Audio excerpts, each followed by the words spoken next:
அண்மை செய்தியை பார்த்து வருகிறோம். கோவை மாவட்டத்தில் குட்டி யானையை பிரிந்த தாய் யானையை சேர்த்து வைக்கும் முயற்சியில் தோல்வியடைந்ததால் தற்போது அந்த குட்டி யானை முகாமிற்கு கொண்டு செல்லப்பட்டிருக்கிறது.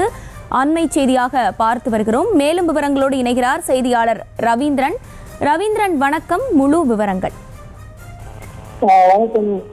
கோவை மாவட்டம் மருதமலை வனப்பகுதியில் கடந்த 30ஆம் தேதி உடல்நலம் பாதிக்கப்பட்ட நிலையில் 40 வயதில் மதிக்கத்தக்க பெண் யானை கண்டுபிடிக்கப்பட்டு அதற்கு வனத்துறையினர் 5 நாட்கள் சிகிச்சை அளித்தனர். இதனிடையே தாயுடன் இருந்த 3 மாத குட்டி யானையானது வனத்துறையில் பராமரித்து வந்த நிலையில் அந்த குட்டி யானை தாயை பிரிந்து அதன் கூட்டத்துடன் சென்றது. இதனை வனத்துறையின் கண்காணித்து வந்த நிலையில் உடல்நலம் செய்த தாய் யானை மீண்டும் அதே வனப்பகுதிக்குள் விடப்பட்டது.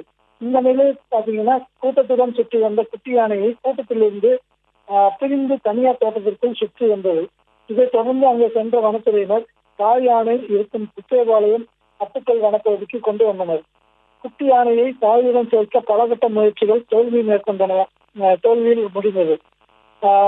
பின்னர் வனத்துறையினர் ஆனால் தற்போது வரை தாய் யானை குட்டியை தன்னுடன் சேர்த்துக் கொள்ளவில்லை. இதனால் குட்டி யானை மீண்டும் ஒன்று சேர்ப்பதற்கான முயற்சிகள் தோல்வி அடைந்ததை அடுத்து இன்று அதிகாலை 4 மணி அளவில் தகுந்த பாதுகாப்புடன் யானை குட்டியானது சிகிச்சை மற்றும் பராமரிப்புக்காக முதுமலை யானை முகாமுக்கு மாற்றப்படுகிறது என மாவட்ட வன அலுவலர் தெரிவித்துள்ளார்.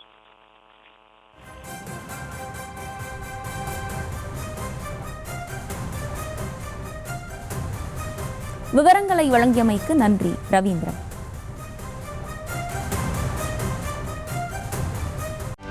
செய்திகளை உடனுக்குடனும் துல்லியமாகவும் தெரிந்து கொள்ள சப்ஸ்கிரைப் பண்ணுங்க.